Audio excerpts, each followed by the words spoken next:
Hər vaxtınız xeyirli olsun. Bizi izləyən, bizi necə deyərlər, abunə olan, bəyənən hər bir iştirakçı, hər bir izləyici.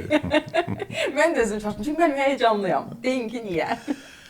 Həyəcanlı siz yox, mən olmalıyım əslində. Amma yenə də heyecanlıyam. Çünki buyurun.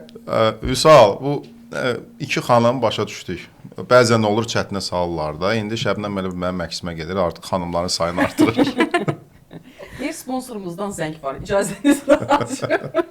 Görüm baş sponsorumuz var bugündən etibarən. O zəng vurur. Baxaq görək nə deyir. Bəli, bugün sponsorumuz da var müəllim. Yəni xanımların ayağı uğurlu gəlir. Bəli, biz beləyik. Maşallah, çox sevindim. Bəli, bugün Marketing Talks'da yenə də bir ilk yaşayırıq. Necə bir ilk? Qonağımız çoxdur və hamısı da xanımlardır. Yəni düz 3 xanımla Əli müəllim söhbət eləyəcək. Mən sual verən tərəfdəyəm daha çox. Əli müəllimdən də cavab istəyəcəm marketing tərəfdən. Aytən xanım, xoş gördük sizi. Xoş gördük. Sizi də birazdan tanıyacağam. İradə xanım, xoş gördük sizi. Xoş gördük. Mənim kanalımda ikinci dəfə xoş gördük. Mən sizi yenidən görmək çox xoşdum. Sizinlə nə qədər söhbət edəcək onsuz da. Təşəkkür edirəm. Mən də elə sizdən elə bir enerji alıram. Çox sağ olun. Saatlarla danışaram. Çay sevə, çayın kənarında, amma bugün çayımız yoxdur, bugün suyumuz var. Bugün suyumuz var. Bu suyumuz da elə belə su deyil, sponsorumuz tərəfindən gəlir. Onu da çox tərif edirəm. Bəli, çox sağ olun ki, gəldiniz, dəvətimizi qəbul etsiniz. Siz sağ olun. Əli xüsusda düşünürəm mövsümdür. Tam olaraq elə turizmdən bəhs ediləcək bir mövsümdür. Düzdür, biz elə bir bölgədə yaşayırıq ki, əslində bizim qış turizmimiz də var, amma daha çox yay mövsümü hər zaman gələndə tətil, turizm ağla daha çox gəlir. Ona görə sizi dəvət elədik ki, elə gündəmdəykən də söhbət eləyək. Amma söhbətə başlamadan əvvəl icazənizlə bu reklam qanunlarına görə mən bütün sponsorlarımızın adını çəkeyim. Böyünlərini də yazın. Bəli, bizim həm sponsorumuz var, həm də tərəfdaşımız var. Tərəfdaşımız Digibum agentliyidir, onlara da təşəkkür edirik. Bizim videoların ərsəyə gəlməsində isə Vüsala təşəkkür edirik. Bu reklam deyil. Bu reklam deyil. Digibum agentliyinə təşəkkürlər. Əgər sizin də sosial media ilə bağlı hər hansısa bir dəstəyə ehtiyacınız olasa, rahatlıqla müraciət edə bilərsiniz. Biz artıq bir ildən çoxdur ki, onlara çalışırıq. Hətta bir ildən yox, Marketing Talks yarananda biz onların adını çəkmirdik, amma onlar bizə dəstək olan birinci tərəfdaşlarımızdan biri. Nə gözəl. Səmanə xanım. Səmanə xanım, bəli. Bəli, Səmanə xanım, çünki mən yadımdadır ki, cover şəkillərimizi, YouTube üçün olan cover şəkillərimizi hamısını düzəldirdilər. Çox sağ olsun komandasına, təşəkkürlər. Və sponsorumuz Oba Marketlər şəbəkəsinin bizə təqdim etdiyi Hər Gün sularıdır. Ona görə bugün sizin qarşınıza suyuna gəlmişik. Hər gün su içmək lazımdır. hər gün su içmək lazımdır. Onlara da çox təşəkkür edirik. Və mütəmadi olaraq bundan sonra bizim yəni müqaviləmizin davam etdiyi müddətdə də Oba ilə bağlı əməkdaşlığımızı da izləyə biləcəksiniz. Belə, təşəkkür edirəm bir daha gəldiyinizə görə və mən istəyirəm ki, elə vaxtımızı itirməyək. Çünki maraqlı söhbət gözləyir bizi. İlk olaraq başlamadan əvvəl sizi tanıyaq.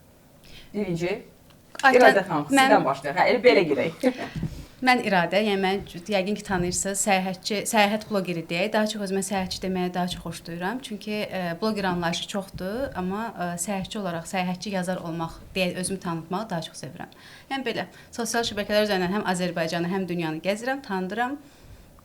Kitab müəllifisiz, onun vurğulayır. Özüm haqqında çox danışmamışdım. Özdə bir kitab yox. 3 kitab olsun.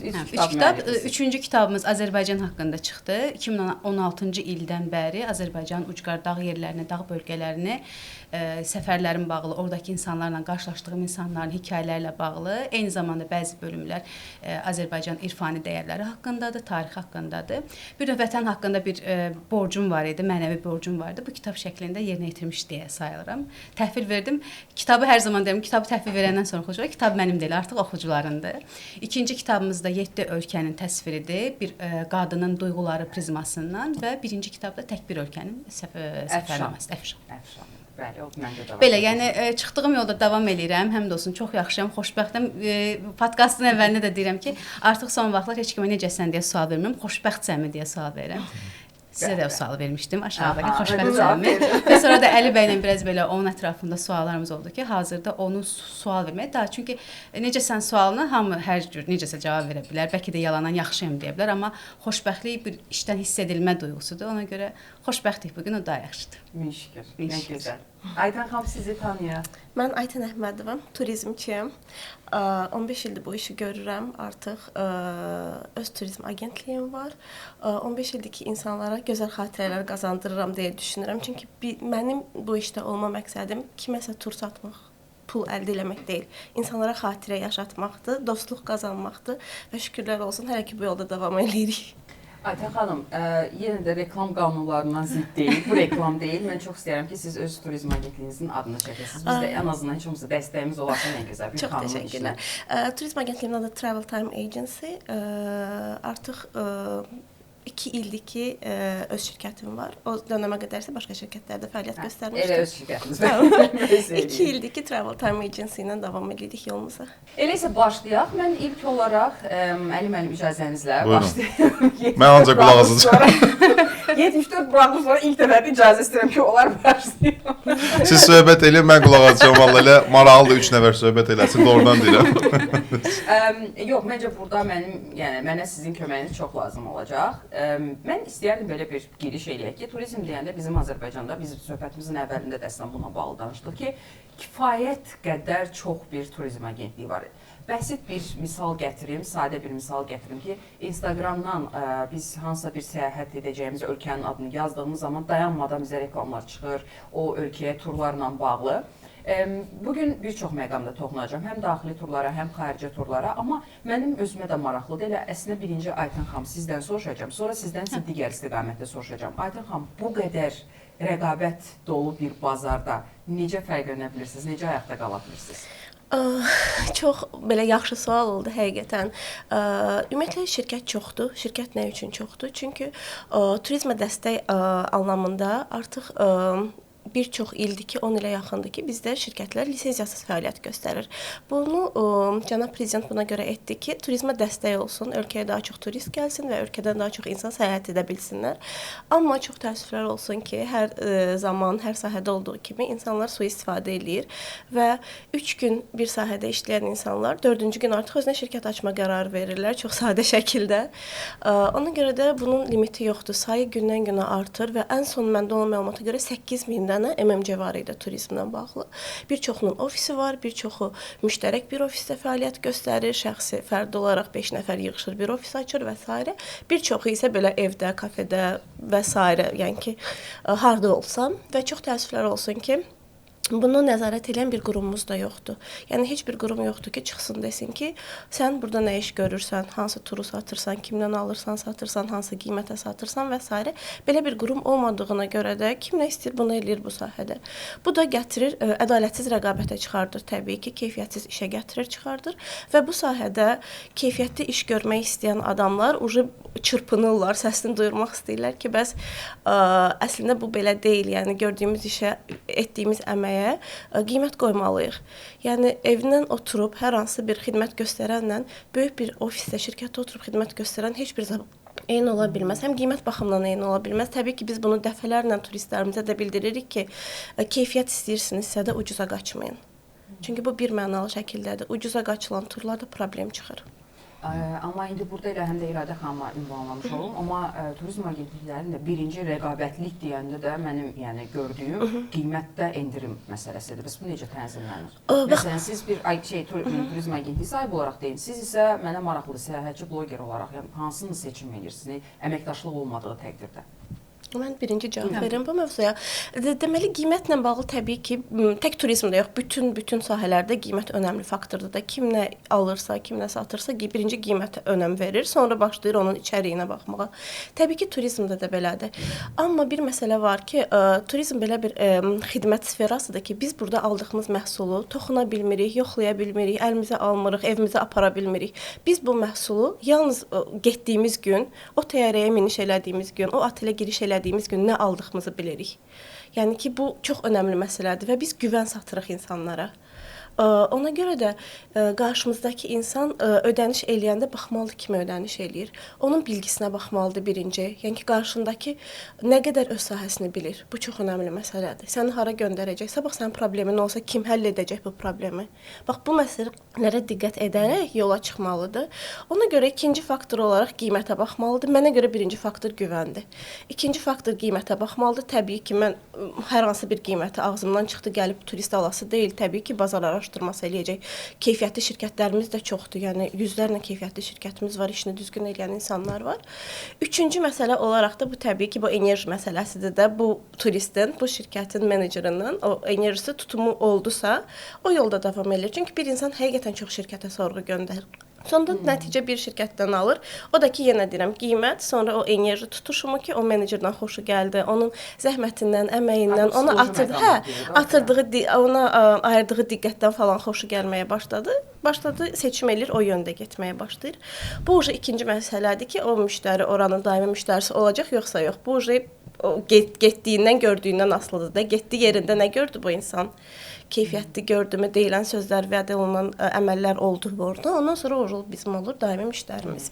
Mən Aytən xanımın bu dediklərinə bir əlavə eləmək istəyirəm. Peşəkarlıq anlamında nöqteyi nəzərdən bizim apreldə elə Travel Time-la mən bir yola çıxmışam. Biz qrup turları eləyirik, amma bunu mən özüm təşkil eləmirəm. Çünki bir çox təşkilatı işləri məhz turizm şirkətinə həvalə etmək lazımdır və mən apreldə bu qərarın nə qədər doğru verildiyinin fərqinə vardım.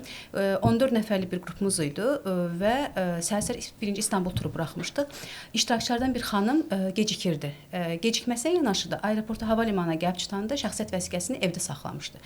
Yəni hər hardan baxsam bu qadın təyyarəyə girə bilməyəcəkdi, minə bilməyəcəkdi və bir anlıqda mən özüm də stres olan bir adam nəyi necə eləyə biləcəm? Tez dərhal ayətə səhər saat 6 idi.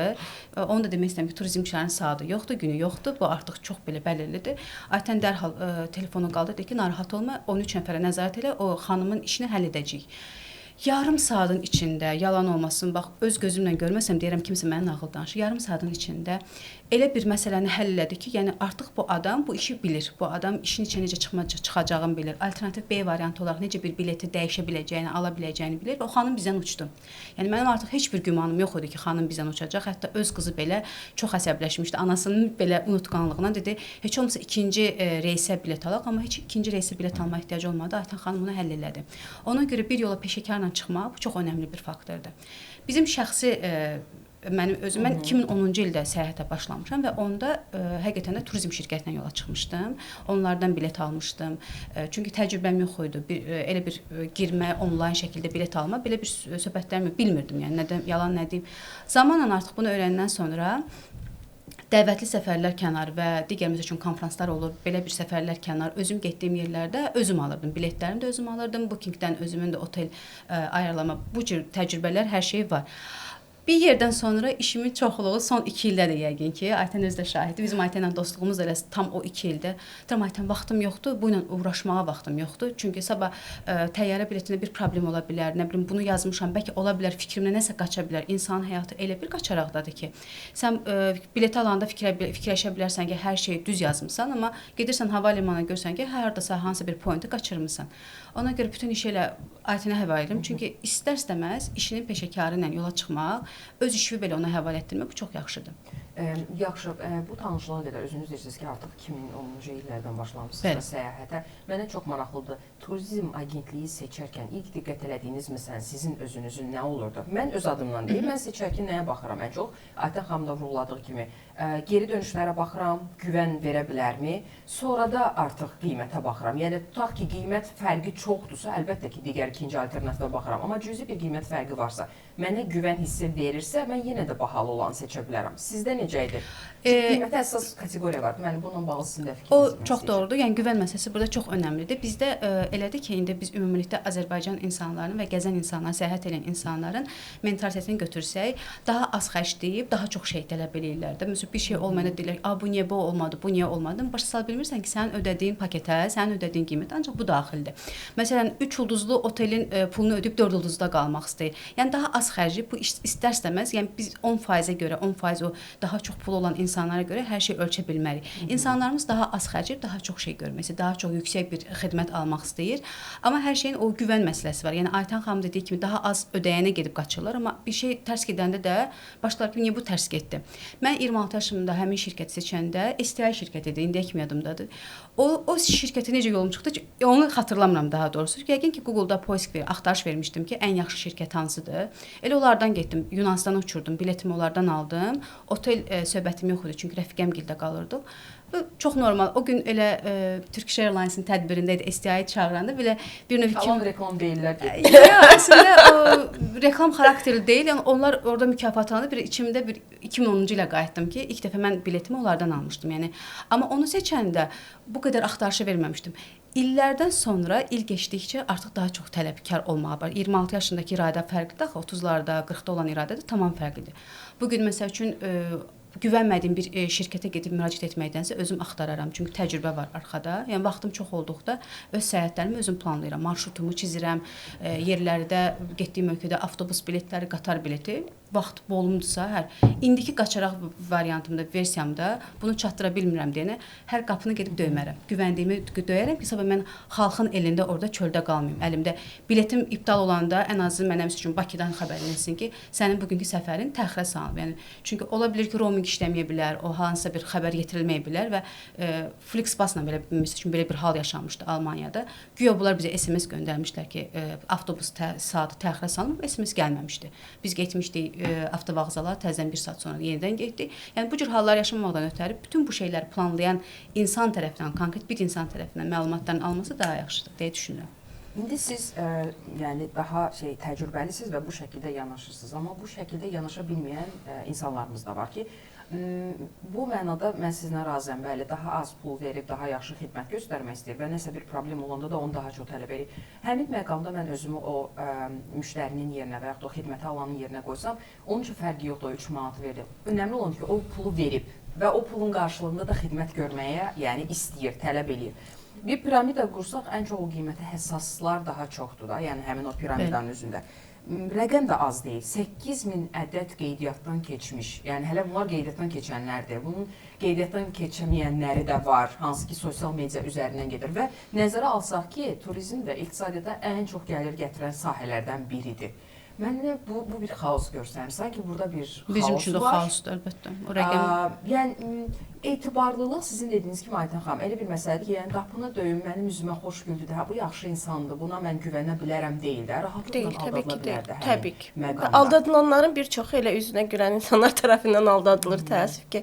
Mən hər dəfə öz menecerlarımıza deyirəm ki, əmin olun, o insanları aldadan insanlar çox yaxşı satış menecerlardır. Hər biri çox professional satış professional turizmçi olmaya bilərlər, amma professional satış meneceridirlər. Çünki olmayan bir şeyi satmaq, fantaziyanı satmaq, nə bilim, onun əlində olan məhsulu inandırmaq qarşısındakını, hansı ki 10 şirkət deyir ki, bu məhsul elə deyil, belədir. Amma bu insan gedir, sırf ondan alırsa, demək ki, o həqiqətən professional satışçıdır. Yəni qarşımızdakılar zaten çox ciddi bizə rəqibdirlər. Çünki onlar ona oturuşublar da, yəni onun xırdalığını öyrənir ki, mən bu qarşımdakı insanı necə aldadıb pulunu alacağım əlindən. Təbii ki, bu tip rəqiblərlə də mübarizə aparmaq çox çətindir. Müəllim, siz nə düşünürsünüz? Bu sahədə ümumiyyətlə izləyirsiniz də aşağı-yuxarı. Marketinq necədir, nə vəziyyətdədir? Sizin gözünüzə və yaxud da bir qarşınıza çıxan olubmu ki, maraqlı strategiyaları var, güvən qazanıblar, düzgün yolda gedirlər, yoxsa elə bir orada da bir bilməzlik, marketinq kampaniyada adı ilə ancaq elə endirim üzərindən çıxıb qarşınıza? Təcrübənizdən soruşuram. Birinci iki məqama istəyərdim biraz birlikdə bir diskussiya ilə. Birincisi, hər xidmətin öz alıcısı var. Yəni, əgər adam büdcəsinə görə qərar verirsə, təbii ki, bu turizm marketinqi, emosional marketinqdir. Yəni, bundan qaçmaq mümkün deyil də. Adam büdcəsinə görə qərar verirsə, qeyd elədiyiniz kimi, təbii ki, o büdcə çərçivəsində də uyğun xidmət, uyğun şirkətlər axtaracaq ki, o təklifləri verə bilsin. İkinci məqam, həm də sualım sizədir. Hər halda necə düşünürsünüz? Yəni, hər xidmətin öz alıcısı var, yoxsa yox? Çünki zaten qeyd elədiyiniz məqam ki, var idi İradə xanımın, daha çox istəyirlər. Bu tək Azərbaycan deyil, dünyada belədir. Ki, insan az xərcləyib daha çox əldə etməyə meyllidir. Psixoloji olaraq insanda belə düşünmə, qavrayış tərzi var ki, istənilən bir halda mən uduzmamalıyam. Yəni hansısa bir sövdələşməyə girirəmsə, bu sizdə də belədir. Yəni xidmət satan tərəfdə özümüzü alıcı tərəfdə qoysaq, bu riski beyin hiss edir və uduzan tərəfdə olmaq heç kim istəmir. O nöqteyi nəzərdən elə alıcılar da belə davranır. Digər məqam isə güvən məsələsidir. Hansı ki, qeyd elədiniz, kiçik, orta, böyük turizm şirkətləri var. Yəni kiçik şirkətlərin güvəni ağızdan ağıza yayıla bilər. Yox.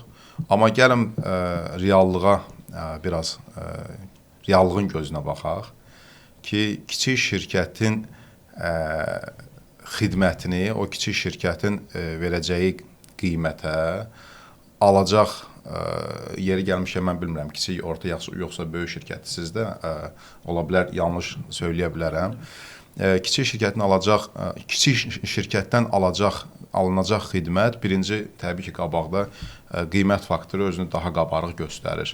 Çünki kiçik şirkətin belə deyək xərcləri azdır, kiçik şirkət daha fleksibeldir, müştərini əldə saxlamaq üçün daha can yandırır və s. və ilaxır. Yəni bu faktorları var. Amma əslində güvəndən danışanda heç kimə sir deyil ki, Azərbaycanda bir-iki böyük holding var ki, onların belə deyək də, turizm şirkətləri həmin holdinglərin markalaşmasına görə birinci güvən olaraq öndə dayanır. Yəni, bu holding turizm şirkəti açanda da həmin ümumi marka təsir eləyir, başqa bir şirkət açanda da təsir edir. Yəni, istər-istəməz alıcı da, qeyd edeyim ki, elə mövsümlülük faktoru var da, bu turizmdə hara çəksək, mövsümlülük faktoru təsir edir. Mən, məsələn, gündəlik tutaq ki, aldığım bir qida məhsulu deyil, hər gün turizm və turizmçinin güvəni və ya turizm şirkəti haqqında düşünüm. Fikrimi çatdıra bildim. O nöqteyi nəzərdən böyük markalar varsa bazarda və təbii ki, mən əgər onların segmentiyəmsə, güvən deyəndə birinci ağla gələn onlardır. Amma nə qədər insan güvənli kiçik şirkət axtarır? Bu məsələ biraz sualdır mənim üçün. Yəni, ola bilər ağızdan ağıza məlumat yayılmaqla. Məsələn, tutaq ki, İradə xanım sizin şirkətdən razıdır, mənə tövsiyə edir, mən artıq başlayıram yoxlanmağa, getmək olar, yoxsa yox. Eyni qaydada mən də kiməsə tövsiyə edirəm, amma bu tövsiyələr əsasında formalaşır. Bir kiçik markaya və ya kiçik şirkətə güvən məsələsi. Amma ümumi baxsaq, etiraf eləməliyik ki, ölkədə olan böyük holdinglərin yaratdığı turizm şirkətləri bu dəqiqə daha çox güvəni öz markalaşmasına görə üzərində saxlayır. İndi o güvənə layiq xidmət verirmi, vermirmi, artıq məsələ başqa biraz istiqamətə yönələcək. Müəllim, yaxşı, belə bir dənə sual verim sizə. Bu 8000 ədəd MMC qeydiyyatdan keçən bazarın tələbatını göstərirmi? Qeydiyyatdan ki, lisenziya alınmırlarsa qeydiyyat keçmirlər. Bunlar sadəcə, yox, bizdə zaten turizmdə lisenziya yoxdur, MMC olaraq qeydiyyatdan. MMC olaraq sadəcə. MMC olaraq, amma bizdəki bir şəxs 10 dənə də MMC olaraq qeydiyyatdan keçirər. Əgər lisenziyası yoxdursa, mən bu dəqiqə elə marlab da turizm xidməti göstərəm, MMC yanında. Lisenziya vəsnicə, lisenziya təəssüflər olsun ki, hal-hazırda yoxdur, bu ləğv olunub, heç kim lisenziyaya müraciət eləmir, yəni belə bir qurum yoxdur ki, biz gedək lisenziya alaq. Ümid edirəm ən yaxın zamanda olar, tənzimlənər, çünki lisenziya çox önəmlidir, həqiqətən çox önəmlidir və qiymətə nəzarət çox önəmlidir. Bilirsiniz nəyə görə soruşuram? Məsələn, mən benim deyirəm, mən sizin dediyiniz kimi də sabah mən bir turizm şirkəti açmaq istəyirəm. Çox rahatlıqla aça bilərsiniz, çox rahat. Açmağını açacağam, amma sizin yenə də dediyiniz kimi qarşımda sərhəd var, qoyulan bir inam, güvən olan yer var. Artıq bir neçə il fəaliyyət göstərən, 2 ildən çox fəaliyyət göstərən bir təcrübə var. Bir də mən yeni bazara daxil olmuşam. Necə bir marketinq addımları atdım ki, mən orada fərqlənim? Necə marketinq addımları? Bundan sonra daha çox alacaq. Necə bir addım atım ki, mən fərqlənim? Necə addım atım ki, o etibar? Yəni, hansı bir effektiv addımları atmalıyım? Mənim özümə maraqlıdır. Yəni, bu, çünki inanılmaz çox böyük bir bazardır və potensialı da olan bir bazardır. Məsələ odur ki, əvvəllər bizim tətilə getmə anlayışımız, yəni maksimum kəndə gedirdik, qohumumuz ilə gedirdik, nə bilim kimsə rayondadırsa ora gedirdik. Amma indi heç kim öz yurduna getmir, hamı İndi kəndə getmək lüksdür. İçində yəni ümumi olaraq, bəli o da bir lüksdür artıq. Yəni çox maraqlıdır ki, mən bu sahədə bir qururamsa, biznes qurursam, necə addımlar ata bilərəm?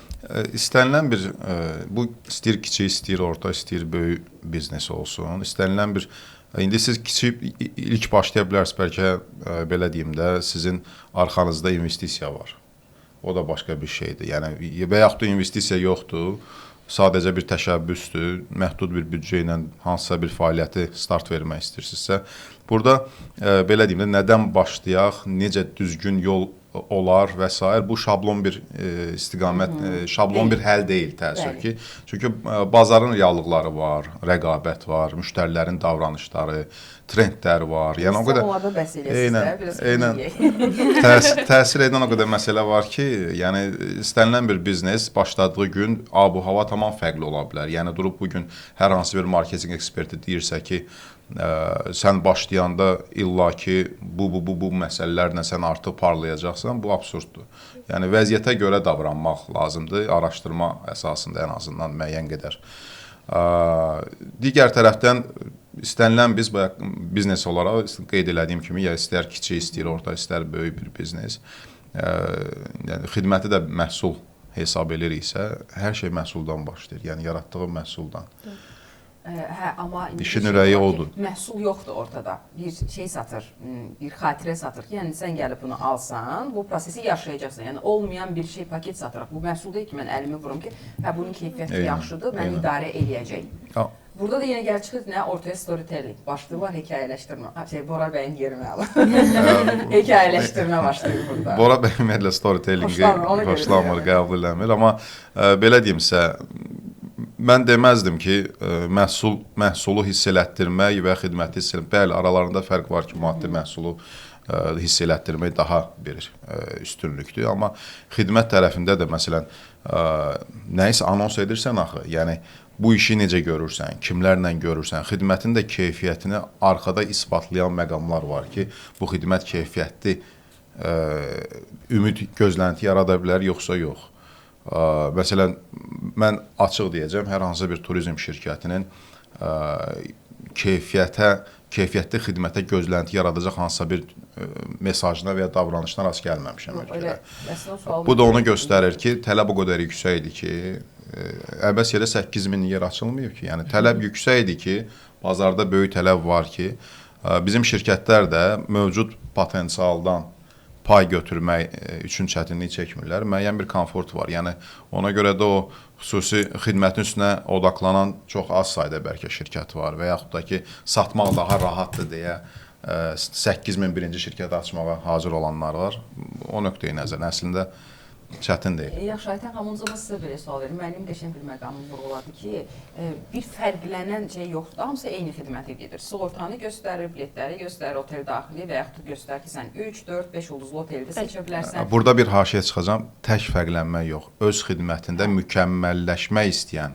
Mən indi ümumi fərqlənməkdən bəhs edirəm. Təbii ki, o mükəmməlləşmə artıq zamanla baş verə biləcək bir şeydir də. Şey kimi, karvan yolda düzə verir. Müəllimin xoşu gəlmir o misaldan, ona görə bilirəm ki. Amma doğrudan Azərbaycanda bir çox elədir. Çünki bilirsiniz necə, mükəmməl bir işi ortaya qoymaq çox çətin məsələdir axı. Gərək bu həqiqətən də o rastlaşır, müştəri təcrübəsi yaşayır və o təcrübə ona göstərir ki, bu istiqamətdə də düzəlişəm. Demək ki, tam bir mükəmməl formaya gətirmək biraz çətin məsələ. İllərin şirkəti olur ki, səhəri günü başqa bir təcrübə yaşayır və təzədən onu da əlavə edir. Daim təkmilləşməlidir. Ona görə karvan elə yolda düzəlir. Məntiqdən budur da, istər-istəməz. Mənə maraqlıdır, bax, bu qədər hamısı eyniləşdirdiyi bir müddətdə fərqlənməni necə eləyə bilirsiniz? Baxın, mən belə deyim də, ümumiyyətlə turizm agentlikləri %50 eyni məhsul satırlar. Tur operatorların məhsullarını, bu hazır paketlərdən gedir də söhbətlər, hansı ki, Türkiyə istiqamətinə, Montenegro istiqamətinə, hal-hazırda Yunanistanla bizdə açılıb birbaşa charter reyslər. Bunlar hazır paketlərdir və biz bütün şirkətlər eyni bir tur operatordan bu məhsulu alırıq, komissiyamızı götürürük və eyni qiymətdən satışını eləyirik. İndi ortada kimsə 3 3 manat, 5 manat endirim eləyir, dempinqə girir. Bu başqa mövzudur artıq. Buna girməyək. Eyni məhsulu satır %50. %50 isə onlar artıq öz fantaziyalarının məhsulunu satırlar. Onun meneceri oturur. Burcu artıq onun menecerinin professionallığına baxır.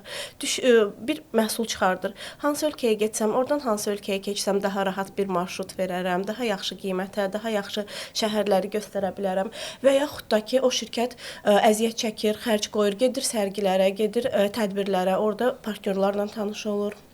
Orada DMS ofislərlə tanış olur, yeni qiymətlər, yeni məhsullar götürür, gətirir özü üçün bazara və satışını eləyir. Yeni əlaqələr qurur da. Bu %50 digər satışa girir də bu məsələ. Burada da müştəri müraciət edəndə şirkətə yenə başa qayıdırıq. Bir güvən məsələsi, güvənməlidir şirkətə. 2 xidmətini görməlidir. Məsələn, siz müştəri bir şirkətə müraciət elədiniz, bir tur soruşdunuz. Məsələn, İtaliyaya getmək istəyirsiniz. Menecer sizdən soruşdu, getdiyiniz tarix və s. şəhər. Sonra dedi ki, sizə qiymət verdi. Məsələn, X bir qiymət verdi. Sonra sizin suallarınız yaranır da. Bu qiymətə nə daxildir, o nədir, buradan hara gedəcəm, necə gedəcəm? Bu suallara sizə birbaşa cavab verə bilmirsə o menecer artıq bitdi, yəni. Burada güvən itir sizdə. O deyir ki, bir dəqiqə soruşum, qoyur telefonu, gedir kimdənsə soruşur, gəlir sizə cavab verir. Yəni bu çox olur, siz görə bilərsiniz bunu. Ondan sonra sizin yeni bir sualınız, sualdan sual yaranır axı.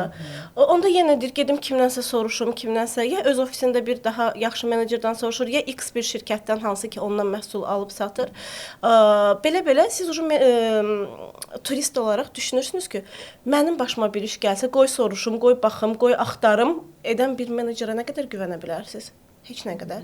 Amma anında hər sualınıza dolğun cavab verən insan və altını doldurulmuş cavablarla gedir də söhbət fantaziyasından yox.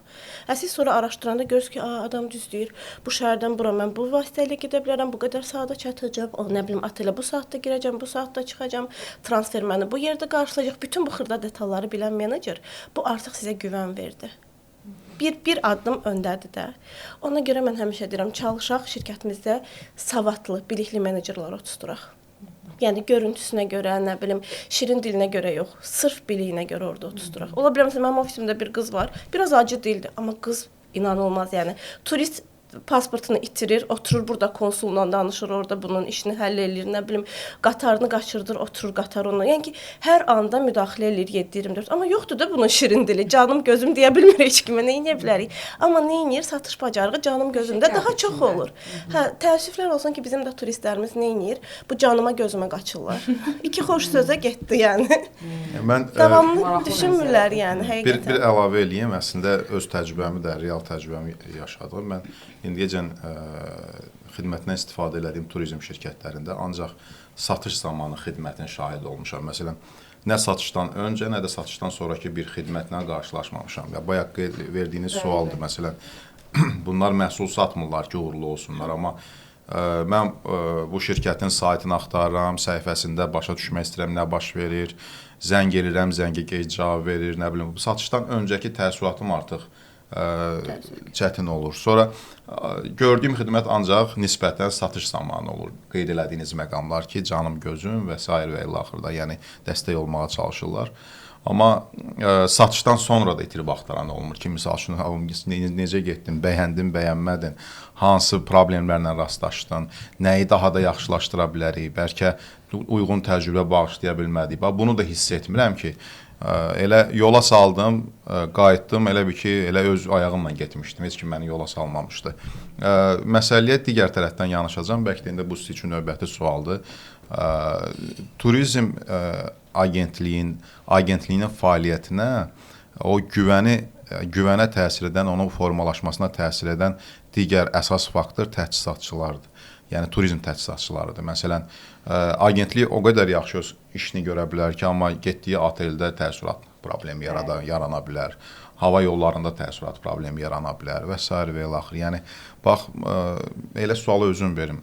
Belə olan halda siz necə çıxırsınız vəziyyətdən? Çox haqlısınız. Ümumiyyətlə, mən hər zaman deyirəm ki, tur menecerin işi o qədər çətindir ki, çünki öz işindən başqa ən az bir 5 dənə digər adamın işinin sözünü verir qarşısındakına. Söz verir ki, oteldə problem olmayacaq, söz verir transferdə problem olmayacaq, söz verir uçuşda problem olmayacaq. Amma bu verdiyi sözlərin hər birinin də məsul şəxsi başqasıdır. başqasının yerinə verir də bu sözləri. Bu da söz verəndə gərək bax yenə başa döndük. Mən onu dedim. Güvənli şirkətlə işləsin. Yəni qiymətə qaçmasın. Təbii ki, bir xidməti 10 dənə təchizatçı satır. Bu 10 təchizatçı da məsələn bir dənə misal göstərim də. Bizim insanlar çox sevir Dubaya getməyi. Yəni ki, hər qış demək olar ki, ölkənin yarısı Dubaydadır. Hər Dubaya gedəndə bu safariyə gedir. Bildiyimiz safari turlarına. Bu safari turunu 25 dollara da satan var, 45-ə də, 65-ə də, 85-ə də, 125-ə də satan var, məsələn. Turist gəlir, deyir ki, bizdən safari turu soruşur. Biz istədiyimiz şirkət, işlədiyimiz şirkətin, güvəndiyimiz şirkətin orta standart bir safarisi 65 dollardır. Və turist deyir ki, necə oldu, mənim dostum getmişdi, 40 dollar almışdı bunu. O zaman bu menecer gələk bilgili olsun ki, buna izah eləsin. Bu 40 dollara aldığı nədir? Bu 65 aldığı nədir? Təbii ki, 65-dən bahalısı da var. Onda izah eləməlidir. Sizin 40 dollara aldığınızda yeməyiniz, içməyiniz bu keyfiyyətdə deyil. Maşınlar bu yenilikdə deyil. Maşının da orada illər olur axı. Sonra şou proqramlar olur. Şou proqram təbii ki, bir var gedirsiniz, çox keyfiyyətli kostyumlar geyinmiş, yaxşı, səliqəli bir rəqs qrupunun rəqsini izləyirsiniz. Bir də hardasa 2 ildir o paltarı yuyulmayan bir rəqqası rəqsini izləyir. Yəni həqiqətən bu çox fərqlidir. Həqiqətən nə bilim 10 kilo artıq kilolu bir rəqqas çıxır qarşınıza. Vizual olaraq bu sizə xoş deyildi. Amma niyə siz ucuz tura qaçdınız? Bunu isə sizə o turu alanda sizə izah eləməyiblər. Bəziləri bilərəkdən, bəziləri qiymətə qaçdıqlarına görə gedir bununla qarşılaşır. Qiyməti göstərəndə bu gömbul rəqqas, bu arı rəqqas. Yox, elə deyil də, amma bu reallığı budur da, içəriyi budur. Hər şeyin içəriyi budur. Yəni estetik olmayan deyək. Vizual olaraq qəşəng görünmür də. Vizual nərəyə getdi? Yəni ki, bunu menecer izah eləməlidir ki, bax sən nəyə pul verirsən? Çünki yenə dedikdə biz bunu satmırıq axı, bunu göstərə bilmirik biz. Yoxdur əlimizdə. Biz ancaq güvən və söz satırıq. Onu belə çıxır ki, güvən ideyəndə, yəni ilk işləyəcəyim şirkətə yenə də mən ancaq nə vaxt görə bilərəm, turum bitəndən sonra mən evimə qayıdıb gəlirəm, hər şeydə razıyamsa, orada güvən yarana bilər. Bir orada güvən yarana bilər. İstər-istəməz şübhə qalacaq. Yox, yəni sizin tanışlarınız istifadə eləmiş ola bilər. Otağa girdim necə olacaq, otaqdan çıxdım yemək necə olacaq. Otağınız da pis ola bilər. Baxın, ən yaxşı şirkətdən tur alsanız. Görəsən biletim imtina olmayıbmı? Evə gəlib çatınıb indi yaxşı idi deyə gəlir. Daim o şübhə içində olacaq. Tam olaraq rahat olması bilməm, var elə insanlar. Var, yəni belə tam rahat olanlar da var. Amma bilirsiniz necədir? Burada da oradan söhbət gedir ki, yenə bu agentstvanın işlədiyi, yenə gəlirik başa işlədiyi təchizatçılara. Məsələn, sizin otağınızda da problem çıxa bilər. Mən ən yaxşı şirkət ola bilərəm, bir holdinqin tur agentstvası ola bilərəm. Təbii ki, mən bütün dünyanın otellərini bilə bilmərəm. Orada nə baş verir, necədir? Mümkün deyil. İndi onu izah eləyim.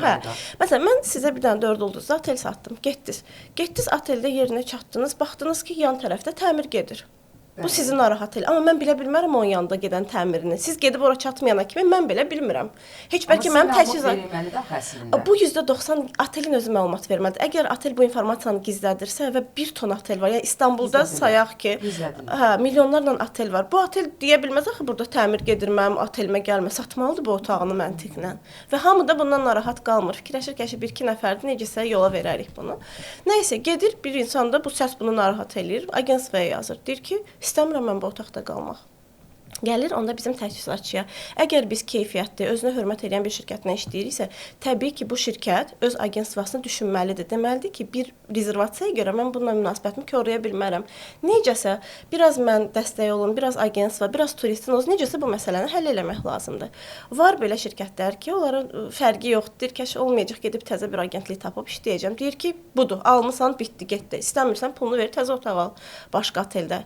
Müştəriyə orada elə cavab verir də, yəni ki, elə biz agentliklər də belə cavab verirlər. Deyirlər ki, artıq bitdi, yəni alanda baxardınız və s. və xırda detallar. Amma var operatorlar ki, həqiqətən dostcasına kömək eləmək istəyirlər.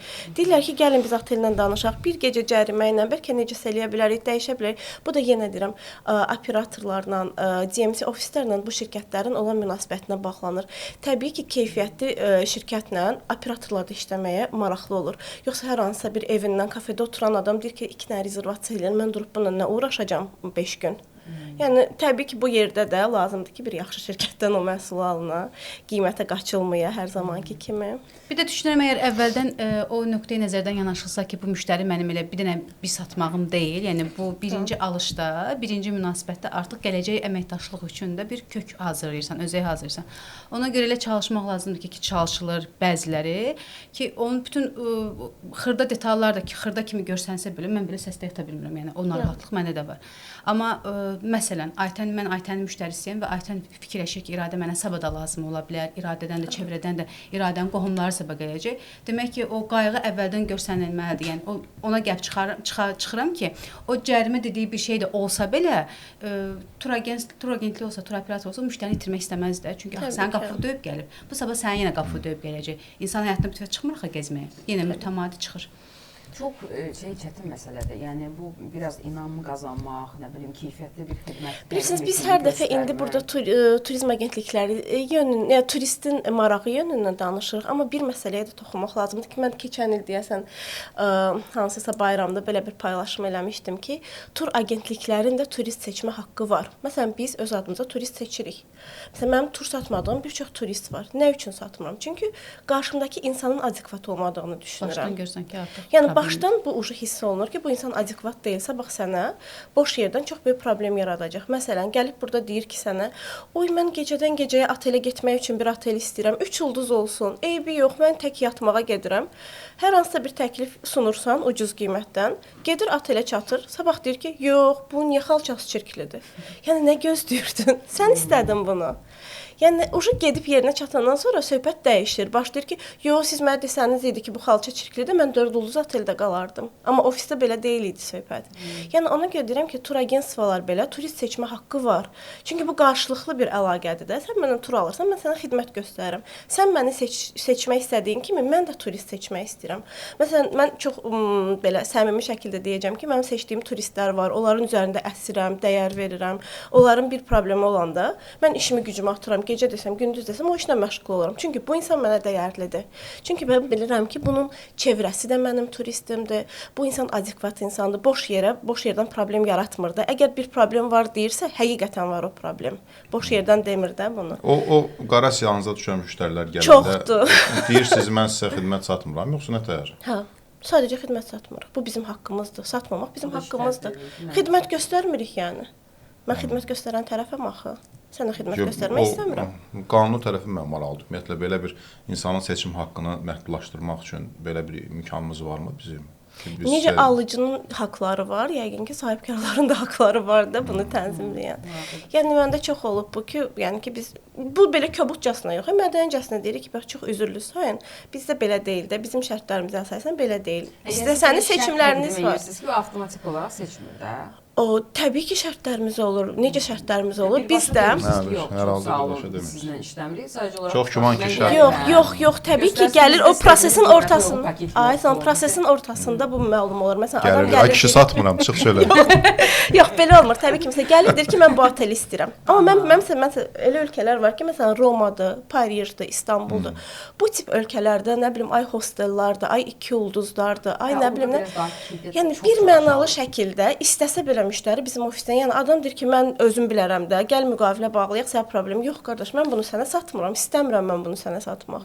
Çünki sabah çıxacaq o problem, mənim də vicdanım əl vermir ki, o adamın orada problemi çıxanda mən burada rahat oturum ki, əşi özü bilər, özü istəmişdi. Yəni mən xarakter olaraq bu adam olmadığıma görə bu başdan satışını eləmirəm. Yəni bu başdan. Biraz da daxili turlardan bəhsələmişdim. Daxili turlar deyilmiş sizə çünki. Niyə? Çünki deyir o sizdə də var da vətəndən başlayır ilk olaraq.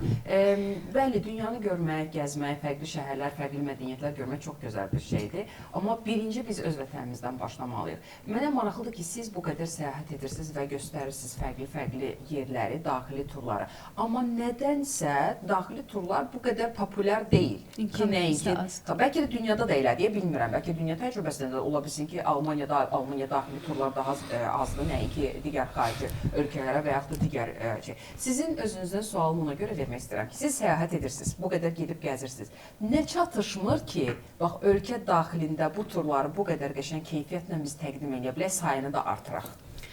Şəxsi təcrübəmdən deyəcəm də. Aha. Çünki mən gedəndə eləcə gedib dincəlmirəm və yaxud Bəli. hazırda da son illərdə ən çox da həm kəşf içində, həm də ki ekoturizm içindəki getdiyim kənd evlərinə dəstək məqsədi ilə ki, kənd ekoturizm deyilən bir anlayış Bəli, dünyada var, bizdə də elə olmalıdır. Uzun illər hələ ki bizdə bu tam belə kökünə oturmayana qədər şəhər cəmiyyəti kəndə gedəndə şəhərin komfortunu da özünə aparmaq istirdi ki, hər şey olsun. Qəşəng sözdür. Hə, amma Aha. başa düşə bilmirdi ki, bunun içində kəndə gedib şəhəri unutmaq lazımdır. Yəni sən orada səndə telefon tutmaya da bilər. Bu çox əla bir durumdur. Sən dünyanı stoplamalısan, sən gedib meyvə yığmalısan. Ekoturizm budur əslində. Yəni ekoturizm getdim, şəlaləni gördüm, yanında 100 dənə şəkil çəkdim. Wow, super deyil. Şəxsən iradə nə edir? İradə gedəndə kəndi çəkib göstərir, gözəlliyini də göstərir və eyni zamanda problemlərə də baxır. Problemimiz nədir? Bu kəndə gedib çəkməkdə əslində şəhərdəki komfortun olmadığını göstərir. Çünki niyə problem? Oradakı insanlar da orada yaşayırlar. O problem deyil. Yəni setin tutmamalı problem deyil. setdən getmir söhbət məsəl üçün. Mən birinci nəyə baxıram? Yola baxıram. Bir ölkənin daxili yol turizmin olaraq. inkişafına yol açan bir nömrəli amil daxili yoldur. Sənin yolun yaxşı olsa, sənin ən ucqarında İsveçrədə olmayan bir kənd ola bilər, amma sən bu kəndi göstərə bilmirsən. Niyə? Çünki yol bərbaddır. Bu yola mən gedəcəm. Mən deyəcəm, hə, okey, 2 saat əsməyə hazıram, beynim gedir, onurğa sütunum zadım gedir. Amma buna hamı hazırdırmı? Yəni mən belə bu gün Sım kəndindən sonra Lirikdə Veri kəndini kəşf etmişəm. Möhtəşəm bir kənddir. Yəni mən bu kəndi təsvir etmək üçün bəlkə də leksikonda heç bir söz yoxdur. Qara dəniz desən, hətta adını Milli Qara Dəniz qoymuşam. Günün bir çağında duman gəlir, yağış gəlir, saat 4-dən jaket geysən, sən istidən ölmürsən. Gündə 4 dəfə hava dəyişkən. O qədər gözəldir. İnsan orada rəssam olmaq istəyir, şair olmaq istəyir. Çox gözəldir və mən doymuram. Mənim mayda qonaqlarım vardı. Qonaqlarımı apardım və bir gün mənə yetmədi deyəndə mən təzəcikdim. Sırağa gün gəlmişəm. 5 günlük təzədən getdim. İndi YouTube kanalımda da silsilə videolar gedəcək. Bunu mən təbliğ eləyirəm. Hər şəraitdə var. Hətta oradakı optik Wi-Fi də var. Deyirəm ki, superdir. Heç yerdə bunu görməmişəm. Bizim evdəki internetdən də internet möhtəşəm tutur.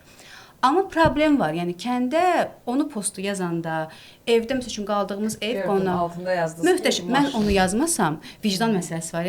Sabah ora gedən qonaq birinci məni söyəcək ki, niyə bunu deməmisən? Çünki mən o çətinliyə dözürəm. Mən səyahətçiyəm. Səyahətçi yolda hər şeyə qatlaşıram. Mən heç vaxt hətta xarici ölkəyə belə turist kimi getməyə xoşlamıram. O tikanı yaşamalısan ki, tikandan gül çıxsın. Həmişə onu deyirəm. Öyrənmək üçün o çətinliyə qatlaşmaq lazımdır. Amma mən bir anda da anamı düşünürəm. Anam o 1 saat çalxalama vəziyyətinə gedərmi? Getməz. Mən ona görə anamı kəndlərə çıxardım. Dil tökürəm, gəl gedək. Elə bil içində də bir hissiyat var. Yox, bala, mən yorulacam. Amma mən gedib gedəndən sonra deyirəm ki, hə, mən bu yolla anamı aparsam məni qızlıqdan, övladlıqdan çıxardar. Yəni birinci öz evimizdən başlamalıyıq da ki biz qalxanda eyni proses. Biz düzdür, KSM layihə çərçivəsinə getmişdik. Yəni kəndə o maşınla çalxalana nə qədər yüklü gəldi. Dedi ki, bura şey qoysan, süd qoysan. ya oradan çıxandan sonra o dərəcədə ciddi problemdir. Əslində çox ciddi problemdir. O bir günün heç olur da. Yəni o yola görə yorğunluğa görə. Maşından düşəndən sonra birdən belə dayanırsan, başa düşürsən ki, sən hər şey əslində fırlanır. kainatın ortasındasan. Tamam. Və hətta bu artıq Sım kəndindən başlayır. Sım kəndinin təbliğatı deyək ki, məndədir. Mütəmadi yazırdım ki, Sıma çatmamış artıq frame evlər tikirlər, Sım park, otel falan. Bunlar çox sonranın işləridir. Sən birinci işi həll eləməsən, sən birinci işin kökündəki problemi həll eləməlisən ki, biz deyək ki, ölkədə daxili turizm 5 ulduzlu otel deyil. Antalyanın qiymətlərində o otel xidmətləriniz kimi yaxşı bilirik də və bilirik ki, o qiymətlər Antalyanın qiymətlərində olsa belə çox təəssüf ki, xidmət o deyil. Üzü gülməyən personal var ki, bunu mütləq qeyd eləməliyik. Və mən bunu qeyd edən deyirəm ki, mən bunu tənqid eləmirəm və mən bunu hətta xarici dildə də yazmıram. Gələn qonaqlara da mənə xaricdən yazanlar ki, hara gedək? Deyirəm, gedin burada qala bilərsiniz. Amma axı mən özüm narazı qalmışam. İnsan narazı qaldığı şey necə məsləhət bilə bilər? Getdiyimiz yerlər var məsəl üçün. Elə bir yer var ki, mən orada narazı qayıtmışam. Mən oranın heç vaxt postumu paylaşmaram. Təbliğ belə eləmərəm ki, get orada qal. Amma mən bilirəm ki, Qrız kəndinə bir qonağım getsə və Validə xanımın evinə getsə, mən bilirəm ki, ora təzədən gedəcək. Çünki orada insanlara bir arxayınçılığım var, güvənim var ki, həm üzlərinə yaxşı baxacaqlar. Və o gün də artıq yazmışam, burama kimidir, bıçaq sümüyə dirənən kimi də yazmışam. 5 ildir mən artıq onların məsələn kənd insanların evlərini, nəyisə bir ekoturizmlə bağlı paylaşım, amma heç birindən bir maddi bir marağım da yoxdur. Çünki bu hamısı bizim insanlıq borcumuzdur. Onlar mənə qapı açıblarsa, onlar mənə qarnımı biraz doyurdurublarsa, mən də istəyirəm ki, onlara hardasa bir faydam dəysin. Bir ildən sonra gedib görürəm ki, əgər onların artıq evində isti suyları varsa, bu çox yaxşı. Demək ki, bir şəkildə bir-birimizə faydamız dəyib. Bu həyatda hər şey pul deyil. Çalışmaq lazım ki, bir-birimizin həyatımıza köməyimiz dəysin. bilməsin. Ona görə yazırlar ki, indi gedirsən, kəndin gözəl tərəfini göstərirsən, amma altında siz özünüz onu oxumusunuz. Qeyd edirəm mütləq. Buna hazırsansa, buna hazırsansa get. Amma bir günlük getmə. 2, heç olmasa 3 günlük get ki, bir gün sən o yolun çalxalanmasını. Amma bizim hər birimizin də öhdəmizdə nə var? Bu gözəl yerlərə gedib gələndən sonra o gözəl yerin problemini çıxartmaq, ortaya qoymaq. Ola bilər də, mən heç vaxt dövlət qurumlarını tənqid eləmirəm, heç vaxt onların əleyhinə hamı şahiddir. Mesajları incə-incə ötürürəm ki, bu kənddə qaz yoxdur ha, indiyə kimi odun yandırılır. Bu kəndin yolu bərbaddır. Çünki fikirləşirsən ki, orada biri xəstə olacaq, o necə gələcək? O adam mərkəzə düşənə qədər yolda keçinəcək ki, dəfələrlə belə şeylər olub. Demək, bizim hər bir milli yerli turistdən bizdən gözlənilən nədir ki, o kəndə bir faydamız olsun. Məsələn, etdim, yedim, içdim, qəşəng dağlar, bulud, duman deyil axı. Gözəlliyin tərəfində biz onlara bir şəkildə toxunmalıyıq, həyatlarına toxunmalıyıq. Ona görə mən indi Sım kəndinə keçən gedəndə biraz çox üzüldüm. Niyə? Çünki Sıma çatmamış, heç Sım kəndinin aidiyyatı da yoxdur. Artıq frame bir otel tikilir. Bəs sən bu kəndin problemini həll etmirsən, əvvəl bir problemini həll etməlisən, bir yoluna nəzarət eləməlisən, bir qazına nəzarət eləməlisən. Sonra insanlara yalandan Sım adı altında, ora Sım deyil. Sən bu insanlar necə satacaq? Hamı da deyəcək ki, Sıma gedirəm. Getdilər qalır, görəcək, hələ Sımaq bir xeyli var. Bu artıq indidən başdan bunu aldatmaqdır. Mən orada dedim ki, bu otel məni influencer olaraq çağırsa, dəvət eləsə belə getməyəcəm. Yəni bir ovuc brilliant da versə də getməyəcəm. İnsanlar başdan ayağa aldatmaqdır bu. Bu şəkildə əvvəldən artıq biraz haramçılıq qatılır. Bilirsiniz, mən nə düşünürəm? Bəzən əslində indi o təbii ki, o sağlamlıq, risk və s. bu tərəflər olmasaydı bu problemlər, yəni yol əslində bunu həll eləməlidir, razıyam sizinlə. Bəzən də buna sevinirəm.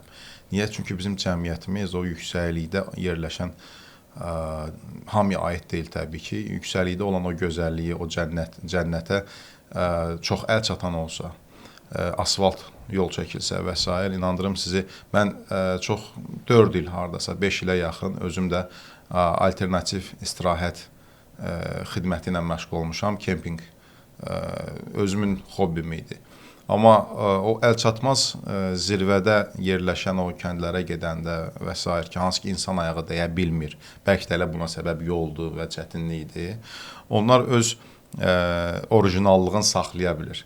Amma hara ki yol çəkilir, insanımız gedir oranı zibilləyir. Təəssüf ki, demək ki, bunu sistemli şəkildə eləməliydi. Məsəl üçün mən fikirləşirəm. Turizm infrastrukturu yaradılmalıdır məsələn. Eynən. Amma məsəl üçün biz bir xeyli şəkildə pul xərcləyib Qaradənizə getməyə hazırıq. Qaradənizin yaylaları deyirik, amma özümüzdə o yaylalar var. Onu deməyə çalışıram ki, bəzən tamam, məsəl üçün ortalama götürək ki, 1500 manat mən verəcəm, 1500 manat da deyil, çünki Türkiyə hazırda çox bahalanıb, Avropadan da çox baha qiymətə gəlib çatır. O gün bizdən hətta soruşurlar ki, niyə Türkiyəyə gedən turistlərin sayı azalıb? Məndən soruşur. Adını çəkməyəcəm, rəhbər bir şəxs. Deyim ki, çox açıq, net şəkildədir ki, qiymətlərimiz kəllə çarxa qalxıb. Götürək ortalama ki, 1500 manat, 2000 manat tutalım. Getdi Trabzona, Rizenin yaylalarını görmək istədi. O yayla axı bizdə də var.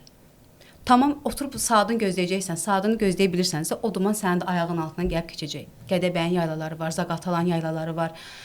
Elə olsun Lerikin yaylaları var. O qədər gözəldir. Kiçik Qafqazla Talış dağlarının havası, o meşələrin gözəlliyi bəlkə də dünyada yoxdur. Amma biz o kimyagər əsərində kimi burnumuzun dibindəki xəzinəni görə bilmirik axı. Biz elə ona qaçırıq. Çünki özümüzdə gedib çatmaq çox çətindir. Yəni bu nə qədər biz deyirik, o moment anlar da olub. Məsəl üçün adi Sım kəndində və yaxud Qaranohur gölündə onların ilk təbliğatları bizim az-az gəzən ekoturistlərin üstündə idi. Sonradan gedib o zibilliyi görəndə mən o qədər utanmışam. Ciddi şəkildə bax inanmazsınız. Getmişəm o ağacın, o şəlalənin yanına dayanıb deyirəm səndən üzr istəyirəm. Şəxsən öz adımı üzr istəyirəm. Kitabımda da onu yazmışam ki, bəzən o üzr istəməyi artıq özüm bir vətəndaş kimi, çünki bunun təbliği məndə olub. Gəlib görəm ki, cəmaət, ki o zibili niyə ora atırsan? Səndən sonra o zibili heç kim oraya yığışdırmayacaq. Yəni bəzən deyirlər, kənddə zibil qabı yoxdur deyənə, kənd cəmaəti çaya atır zibilini. Axı orada bilirsən ki, bu zibil kənd cəmaatının zibili deyil, o şəlaləyə gələnin zibilidir. Sən evini zibilləyərsənmi? Biz təbiətə öz evimiz kimi, getdiyimiz yerə tək təbiət olmasın. Adi getdiyimiz kəndə, nə olsun o Şəbnəmin kəndidir. Şəbnəmin kəndi sənə doğmadır, yaddır bəyəm? Yox. Sən gedib 2 saat orada mənəvi huzuru almısan, demək sənin o kəndə bir borcun var, mənəvi borcun var. O şəkildə biz yola çıxsaq, biz getdiyimiz bu boyda bir qarış torpağın belə qədrini bilərik. Zibili at bu bu salafana, gətir Bakıda yolda bir zibil yat. Sən çayı zibilləməyə haqqın yoxdur. Sən ona görə bəzən bu şeyləri təbii gözəl yerlər görəndə sizin kimi deyirəm ki, görəsən mən bunu paylaşmayım. Gedib bunu da zibilin çıxardacaqlar. Çox təəssüf eləyirəm. Axı biz belə deyilik. Türklərdə də eyni şey görmüşəm. Mənzərəni paylaşan ki, hamı deyir ki, paylaşmır da. Yəni bir dənə o yerimiz var. Oranı da gəlib artıq. İnanmazsınız, mən artıq gedəndə axırıncı keçən il idi Sımda. Ürəyim bax belə ürəyimin sıxılmağını ilk dəfə atamı itirəndə hiss eləmişdim. Bir də o şəlalənin yanı o şəkildə zibilli görəndə. Çünki çox utandım. Qayıtdım belə baxdım, dedim ki, səndən çox-çox üzr istəyirəm. Bir o şey kimi, təbiətdən gələn insan kimi üzr istədim. Çünki o şəlalənin təbliği məndədir, kəndin təbliği, nə qədər qonaq göndərmiş. Ona mən necə nəzarət edim və yerli cəmaət də deyir ki, kənd bu vəziyyətdə deyildi. Niyə atırsınız bunu? Hansı ağılla atırsınız bunu? Axı sən evi kirləyən insan deyilsən, sən xalqın kəndini, xalqın evini niyə kirləyirsən? Mən heç öyle əl çatmaz kəndləri qoyaq kənara. Bu yaxınlarda dediyim artıq 3 ay bundan öncə Azərbaycanın böyük şəhərlərindən birində oldum.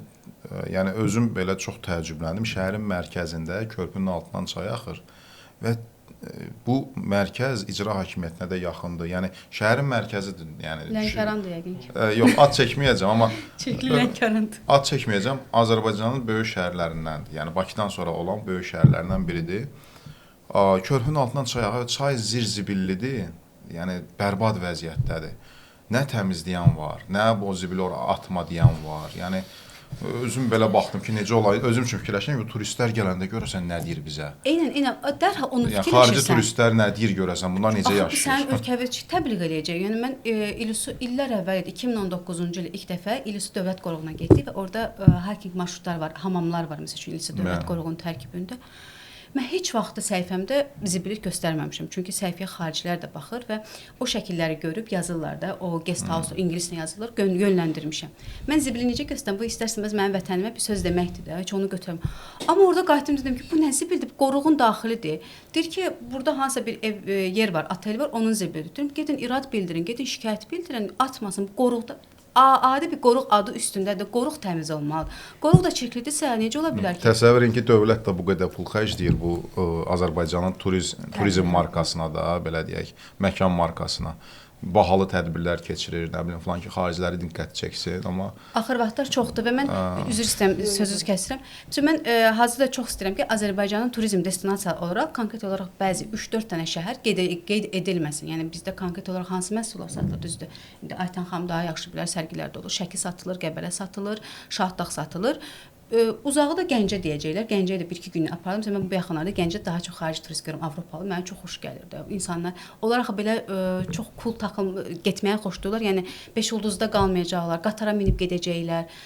Mənim qaldığım 4 ulduzlu idi. Orada belə nə qədər Avropalı var idi. Bu çox yaxşı bir faktdır. Amma biz elə dediyim Gəncədə idi. Biz amma konkret olaraq 3-4 dənə destinasiya satırıq. Halbuki aşağıya da baxsaq, onu biz turizm məhsuluna eləsək, həmin bölgənin də inkişafına bir mütləq qaydadakı bir şey ayıracaq, diqqət ayıracaq. Burada belə bir məsələ var. Bəli, öhdəlik düşür, xəbərdarlıqdır, şikayətdir dövlətin, bələdiyyənin üzərinə. Biraz da amma insani faktorlar da var da.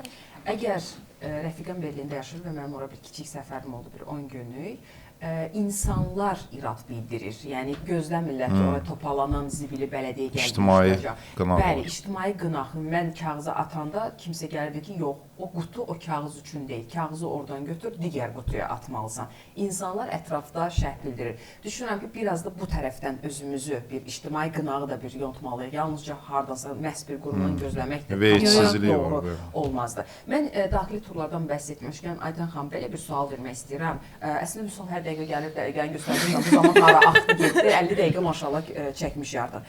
Daxili turlara getmək istəyirəm. Çox vaxt bizim otellərimiz və məsələn maraqlandığımız yerlər biz turla maraqlanmırıq. Birbaşa otelin özü ilə maraqlanırıq ki, otelin ərazisində qalacaq. Və gəlib elə qiymətlər bəzən deyirlər ki, bu söz həmişə işlənilir ki, elə ondan sonra gedərəm xaricə, bilet alaram, gedib digər, nə bilim, Antalyada, Bodrumda dincələrəm, nəinki öz otellərimizdə. Niyə bu şəkildə bu qədər qiymət şeyi görsənir ortada? Və niyə ancaq özləri satmağa daha çox fokuslanırlar, agentliklə əməkdaşlıq etməyə çox fokuslanırlar? Təəssüflər olsun ki, burada da belə bir şey var ki, həqiqətən də yerli turist üçün, yerli turist bir agentlikdən qiymət alır. Sonra otelə birbaşa zəng vuranda otel deyir ki, mən sənə bu qədər endirim eləyərəm.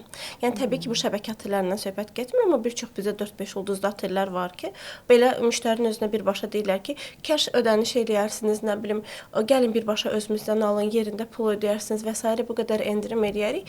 Təbii ki, bunu eləyən otellə də agentlik artıq işləmək marağında olmur. Boşuna onu reklam eləyir, boşuna bir tanıtım eləyir və son nəticə olaraq otel ikinci addımda nə edir? Səni tanıdan, səni reklam eləyən agentliyi vurur və gedir müştəriyə birbaşa daha endirimli qiymət verir.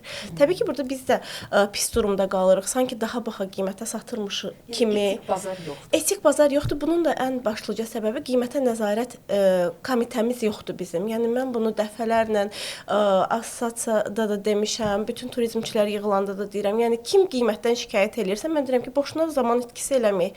Birinci yaradaq bu qurumu, ondan sonra qiymətdən danışaq. Olmayan qurum yoxdursa bu qurum, biz öz-özümüzə nə qədər danışa bilərik bu qiymətlərdən? Nəzarət qurumu yoxdur. Lisenziya yoxdur. Lisenziya yoxdur.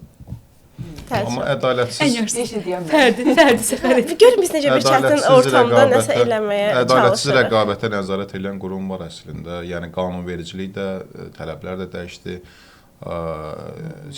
Agentlik keçdi prezident administrasiyasının nəzarətinə. Yəni məncə bundan sonra daha yaxşı olar ümid edirik. doğru, düzgün bir istiqamət alıb şikayətləri bildirsəniz, bəlkə də bu məsələ həll olunar. Bilirsiniz, bu halda da otelin də haqlı tərəfləri var. Deyəcək ki, bu şirkətlə mənim müqaviləm belədir. Çünki bu şirkət il ərzində mənə cəmi 5 otaq satış eləyib. Nə bilim, satsaydı 50 otaq satışı. Hə, bunun da başa gəlirik ki, 50 otaq satmaq üçün gərək sən normal qiymət verəsən də müştəridən daha sərfəli qiymət bizə verəsən ki, biz bunu sata bilək. Maraqlı tərəf bilirsən, nə demişəm, nə vaxt dinləyirsən, ya istər TV-də, ya radioda, tez-tez səsləndirilerde bəzi statistika saytlar açıqlayır. Məsələn, regionlarımızda və yaxud da Azərbaycanda olan, Azərbaycan regionlarının hansındasa olan otellərin turizm sezonunda 40% doluluğu var, 60% doluluğu var. Başa düşürsən ki, tam dolu deyirlər, amma yenə də qiymət bahadır. Hə, orada indi mən o faktora da... Bilirsiniz, nə üçün bəlkə də qiymət baha gəlir bizə, üzr istəyirəm. Biz aldığımız xidmətin müqabilində daha çox şey istəyirik. Eynən. Və haqq vermirik o xidmətə görə o qiymətə. Məsələn, Türkiyədə o qiyməti rahat-rahat niyə verə bilir və şikayət etmirəm. Amma Azərbaycanda o xidmət müqabilində verilən qiyməti təbii ki, şikayət edirəm. Çünki qayıtdıq verilişimizin önünə. Bəli. Yəni göstərilən xidmətlə verdiyi qiymət, yəni uyğun deyil. Amma orada bir faktor da var. Gəlin mən bunu belə turizmçi olaraq da fikir bildirim. Otelçilərin də tərəfini qorumuş olum burada biraz. Məsələn, bizim turizm də baxın mövsümüdür də bunların hamısı. Getdi bir yatırımcı, bir sahibkar bir otel orada inşa elədi, tikdi. 200 otağı var bu otelin. Çox yaxşı. Bir yatırım qoyub da bura. Buradan pulunu çıxartmalıdır. Yəni mən indi sahibkar olaraq baxıram məsələyə. Və bizdə necədir? Həftə sonları dolu olur bu otellər. Həftə sonu bir dənə otaq tapa bilməzsiniz. Yəni mən özüm şəxsən öz ailəm üçün tapa bilmirəm yer. Tam doludur. Həftə içi boşdur. Hə, son nəticə ay sonunda baxır ki, 30 gün dolu olmalı olan otağı cəmi ay ərzində 15 gün dolu olub. Yaxşı halda 15 gün dolu olur. 15 günü boş olur. Amma bu 15 gün bu işçini işlədir axı. Orada yəni heç kimə deyə bilməsən günlük işə gəl. Hamı aylıq bir iş qrafikindadır da. Və son nəticə olaraq ay sonu bu otelin xərcləri var. Bu xərc əgər 30 günlük doluluqla üst-üstə düşmürsə, təbii ki, bu qiyməti qaldıracaq. Məncə getsin marketinqinə baxsın. Yəni mən o qiymət fərqini həftə içi görmürəm. Hə, marketinqinə də baxmaq 10 manat fərq düzgündür. edir, 15 manat, 20 manat fərq edir. Amma yerli turistin 70% həftə içi gedə bilmir, çünki hamı işləyir, onu nəzərə alsaq. Xarici turist gətirmək lazımdır ölkəyə. Xarici turist gətirmək üçün təbii ki, marketinq və təbliğatlardan gedir söhbət. Ondan başqa yenə qayıdırıq iradənin dediyi məsələyə. Düzələsi yerlərimiz var, bir yollarımız düzələsidir, 2 xidmətimiz düzələsidir, 3 işçilərə treyninqlər keçirməlidir. Yəni nə qədər ki, ölkədə taksi sürücüləri, hansı ofisiantlar daxili tur eləməyə çalışacaqlar, heç nə düzəlməyəcək bu ölkədə. Həqiqətən heç nə düzəlməyəcək. Bax, mən özüm keçən dəfə çox hörmətli bir qrupumuz var. 70-80 nəfər dünyanın ən məşhur həkimləri gəlib ölkəmizə, ürək cərrahları. Aparmışıq İçərişəhərdə bir restorana. Öncədən danışmışam. adamlara demişəm ki, bizə qutab verirsiniz, hər növündən qoy fərqliliyini görsünlər və bizə samavar çayı verirsiniz. Yəni bu normal çayı evində də içir də bu adam. Bunun ən önəmli tərəfi bizim aid olan bu samavar çayımızı. Dedim ki, bunu çöldə qaynadırsınız, gözüm görür, o böyük çöl samavarınızı oradan çay verirsiniz. Razılaşdıq, hər şey okey. Turist gəldi. Birinci məsələ. Mən sonra o restoran sahibinə də dedim. Dedim ki, sənin müştərin mənəm. Sən mənə deyirsən, sənin turistin məmnundur, mən səndən məmnun olmalıyam. Sənin müştərin mənəm. O turist bir gün gəldi, çıxdı, getdi. Sən birinci bu şirkəti məmnun eləməlisən. Əgər mən səndən bir söz danışmısamsa, sən mənim müştərimə, mənim kənarımda heç nə təklif edə bilməzsən. Yəni ki, olmaz bu. Əlavə nəsə satmağa çalışırdı. Bəli, olmaz. Yəni əgər mən bunu gətirmişəmsə, sən məndən danışmalısan bunu birinci şəkildə. Çünki sən bilmirsən mən bu turistlə mənim şərtim nədir. Bəlkə təbii ki, o turist heç nə ödəmir, bunun korporativ bir şirkət ödəyir və bunun cavabdehi də mənəm. Sən əgər burada məni keçib bunu eləyirsənsə, mən ikinci dəfə 2 dünya dağılsa o restorana adam aparmaram. Mən dediyim əslində başqa bir məsələdir. Xidmətdə yox, baxın, tək xidmət deyil. Otelin verdiyi qiyməti haqq eləməsi məsələsinə gələndə təbii ki, bu turizm infrastrukturu olmalı. Məsələn, tutaq ki, mən Qubaya gedirəm və yaxud da Şəkiyə gedirəm və yaxud da nə bilim Şahdağa gedirəm. Məsələn deyim də. Bu otel orada çox gözəl otel tikib, əməkdaşlarını təlimləndirib, nə bilim hər bir təchizatı və sair və axır yerindədir. Amma məkanın özünün turizm infrastrukturu yoxdur. Ya, məkanın. Yəni mən oteldə oturmağa, qalmağa gəlməmişəm axı. Fikrimi çatdıra bildim. Hansı əsasdan sən o boyda qiymət qoymusan orada qalmağa? Tamamilə haqlısınız. Fikrimi çatdıra bildim. Təbii ki, o da var. O da var. Gedib dağın başında oturacamsa elə 4 otağın içində, elə evdə də oturaram da. Ona görə deyirəm ki, İstanbulda gedirsən, misal üçün deyirəm, hansısa bir Türkiyənin digər bir şəhər olsun. Bilirsən ki, ətrafında o qədər əyləncə, o qədər fərqli bir təəssürat var ki, o pulu ora verərəm mən. Fikrimi çatdıra bildim. Amma bizdə əksinədir. Nə bilim 5 ulduz müasir standartlara uyğun bina tikmişəm, gəl gir içinə qal və bu pulu sən ödəməlisən.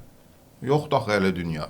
Qiymətlərlə bağlı mən də razıyam. Yəni o 15 gün işləyirəm, 15 gün işləmirəm deyə qiyməti artırmalıyam deyə bir şərt olmamalıdır. Bu da necəsə başqa bir yolla tənzimləməli. Yəni ölkəyə turist gətirməliyik ki, bu dolu olsun bu otellər. Digər tərəfdən məsələn mən yayda Qəbələyə gedəndə mən heyran oldum da. Yəni Qəbələyə və Tufan dağı qədər cəmaət qış turizminə qalxır. Mən qış turizmi çox sevən deyirəm, amma yayda ən yuxarı zirvəyə qədər qalxdım, dedim, "Vau." Və inanırım sizə yerli turist yox idi orada. Ancaq ərəblər, Hindistanlılar, Pakistanlılar. O qədər olur ki, məsələn, gedib oteldə demişəm ki, məsələn, bu regionumuzda dincəlmək istəyirəm da. Getmişəm otel, bahalı otel almışıq, falan eləmişik. Ən yaxın görəcəyim mənzərə nə bilim bir saat 40 dəqiqə yol getməlisən, nə bilim nə etməlisən. Dedim da nə oldu, gün qurtardı ki, mən ancaq elə otelə pul ödəmək üçün gəlmişəm. Pasiv istirahət üçün yaxşı bir fikirdir. Niyə ki, məsələn, gəl indi deyək ki, dağın başında mən necə bir əyləncə. Məsələn deyirəm, İsmayıllı Qəbələ arasında bir dənə yer var, bir otel var orada. Çox rahatdır. 20 dəqiqə orada Nohur göldür, səhv etmirəmsə, Nohur gölə gedirsən, orada əyləncə parkı kimi, nə bilim, Nohur gölü. Nə konsert var, nə əyləncə var. Axşamlar orada eləyirlər, yəni sonra otel tərəfə qayıdırsınız və ya Qəbələ tərəfə getmiş olursunuz. Amma hamısı bu komforta deyil də. Amma kimsə pasiv istirahət istəyir ki, mən otelə gedim, hovuzu varsa hovuzunda çimim, mənzərəsini görüm, kitabımı oxuyum. Yəni bu pasiv istirahət. Amma o məbləğ o pasiv istirahətə deyil. Mən bu yaxınlarda, mən keçən ilin payızında bir də bu mayda Naftalana dəvət aldım. Sırf o konseptə baxırıq da. İndi yazarlıq baxımından ya kitabçı, orada səhiyyə turizmidir. Yəni konkret olaraq səhiyyə turizmidir. Gəlirlər, tamam, hər şey əladır. Amma bir anlıq qoyuram özümü, baxıram da, məndə də müşahidəçi bir şey var ki, nə çatışmır. Məsələn, bu getdi, müalicəsini aldı, masajını, falanı, fizioterapiyasını və sonra. Elə otellər var ki, orada məsəl üçün onların istirahəti üçün əyləncə yerləri var. Amma maksimum halda əyləncə nədən ibarətdir? Axşam canlı musiqi. İndi mən deyirəm mən çamadanımda 3 dənə kitab gətirmişəm. Səhiyyə turizmi və pasiv istirahəti olan otellərin bir nömrəsi kitab köşkün olmasıdır. Gördünüz, girən kimi də burada kitab köşkü olmalıdır. Çünki bu birincisi, sənin ölkəndə böyük kitab mağazaları da var. Sən onların əməkdaşlıq edə bilərsən və gələnlər xarici turistlərdirsə, alıb bir kitabı götürəcək. Allah aşkına, rus dilində ədəbiyyatlar da var, ingilis dilində var, Azərbaycan dilində var. Lap elə Azərbaycanın turistə getdi. Spadan çıxıb, müalicədən çıxıb, sakit oturub. Ya gedib otağında yatmalıdır, gedib otağında yatmasın. Hər bir, məhz hələ Naftalan deyirəm ki, hər otelin orada bir kitab köşkü olmalıdır ki, o adam orada gedib bir kitabı vərəqləsin. Mən özümü qoydum, dedim, mən 3 dənə kitabı burada niyə gətirim? Mən bilməliyəm ki, əgər otelin orada kitab köşkü varsa, çox rahat gedib oradan bir kitab götürüb oxuyayım. 2 nəfərlik paket, daha doğrusu 2 həftəlik paket almışdım Naftalana. 5 gün qala bildim, rəyim partladı. Dedim lazım deyilsə də qaytaralım. İndi də danışdıranda məsələn nədən şikayət eləyirlər ki, Naftalana ən çox təqaüd yaşlı insanlar gəlir. Niyə? Sizin dediyinizə gəlib çıxır. Demək ki, siz ancaq onun səhiyyə tərəfinə fikir verməməlisiniz, fikirləşməlisiniz ki, okey, insan gün ərzində müalicəvi tərəfdən tamamilə razıyam ki, əgər səhiyyə turizm, amma səhiyyə turizm bu ilə bitməməlidir. Əgər gün ərzində bu insan özünü sadəcə qoy oyun yerinə ki, sən bir evindəsən və sən evdə axşamlar nə edirsən? Yəni axşam məsəl üçün mən cəmiyyəti söndürürəm, hətta sosial şəbəkələri dayandırıram və özümə ayıram bu vaxtı. Biraz kitab vərəqləyirəm, biraz beynimi səliqəyə salım. Beyin axşam xaos istəmir. Beyin axşam canlı musiqi istəmir. Yəni bu otellərin bu konsepti nədir? Mən onu səs, küynə qədər, yəni gün ərzində sənin aldığın o sakitçilik, o relaks durum, hər şey getdi. Ona bir kitab köşkdə və insanlara seçim ver. A variantında olsun, B də. Kimsə getsin canlı musiqi dinləsin. Bəlkə kimsə gedib sakitlikdə bir kitab oxumaq istəyir. Onu da gəlib çıxartmaq istəyirəm. Özümüz necəyiksə, qurduğumuz bir şeyə də elə yanaşmır. Biz nə istəyirik, biz nə görmək istəyirik. Mən gələn qonağa əlavə nə təklif edirəm? Qonağım nə istəyə bilər? Yəni öz prizmamızdan da böyle yanaşaq. Bir canlı musiqi gördüm, bir də gəldilər, bir dəvə döydülər qapımıza ki, mafiya oynayacağıq, oynamırsınız. Bilirsiniz, turizm biraz mədəniyyət işidir, etik işdir. Nə zamana kimi ki, bu turizmdə etik insanlar yox, bazar adamları olacaq, o zaman heç bir inkişaf olmayacaq. Çünki bu bazar adam, mən 2 dəfə nə görmüşəm, bizim turizm qrupuna bir nəfər paylaşma eləyib ki, yaxşı Hind mahnıları oxuyan oğlan var, bu da nömrəsidir, istifadə eləyin. Yəni, Hind turist, niyə Hind musiqisinə Bakıda qulaq asır? Nə gəlib bizim musiqimizə, nə gəlib bizim mədəniyyətimizə? Niyə o Hindistandan gəlib burada ərəbə, hindi qulaq asmalıdır? Yəni ki, dünya gəlir bizim musiqimizə qulaq asmağa. Dünya gedir bizim hansısa ölkədə müğənnilərin konsertinə bilet alır, qulaq asır. Bizim amma bu digər yerlərdə də elədir Aytən xanım. Mənim Azərbaycanlı olduğumu bilib Üzeyri mahnısını qoyanlar. Yəni ki, ona görə də dünyanın hər yerində bazar Azərbaycanlı olmaq heç qulaq. Amma bilirsiniz necə də tək bizdə deyildi, dünyanın hər yerində etik insanlar turizmlə məşğul olmalıdır. Bazar adamı yox. Turizm bazarı belə deyil Turist əlbəttə. deyil təbii ki, hə. O biraz Çox təşəkkür edirəm. Pozulub Söhbət getdi. Vallahi necə vaxt getdi mən özüm də bilmədim. Daha çox problemləri qoyduq ortaya. Nə edə bilərik? Bizdən asılı olan bir şey ancaq işıqlandırmaqdır. Bu problemləri olan, mövcud olan maneələri işıqlandırmaqdır. Ümid edirik ki, tezliklə də faydasını tapar və Azərbaycan məncə turizm üçün kifayət qədər potensialı olan bir ölkədir. Həm qış turizmi üçün, həm yay turizmi üçün heç nə yox. Elə o Naxçıvanın özündə qış turizmi üçün çox əlverişli bir zaman. Amma ora gedib gəlmə məsələsi hələ ki turizm baxımından marketinqi də çox hələ güclü aparılır. İnşallah bundan sonra aparlar, yol açılar, birbaşa hamımız gedərik, hər tərəfli olaraq, bütün bölgələrimizə aiddir. Çox sağ olun. Siz sağ olun. Gününüz uğurlu olsun. Təşəkkür edirəm. Biz təşəkkür edirik. Siz də bizi izlədiyinizə görə çox sağ olun. Əgər bununla bağlı hər hansı bir təcrübələriniz, fikirləriniz varsa yaza bilərsiniz. Biz bugün daha çox problemləri işıqlandırdıq, amma bu problemlərə mənim cavabım var deyən mütəxəssisləri varsa, peşəkarları varsa, onları da dinləməyə hazırıq. Heç bir problem yoxdur ki, yox əslində məsələni biz həll edirik deyən dövlət qurumları varsa, onları da dəvət edə bilərik. Heç bir problem yoxdur. Hər tərəfli işıqlandıra bilərik.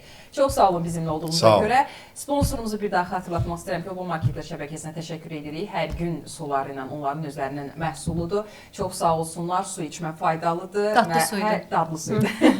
Hər gün su içməyi unutmayın. Sağ olun, növbəti buraxılışda eşidilərik və görüşərik.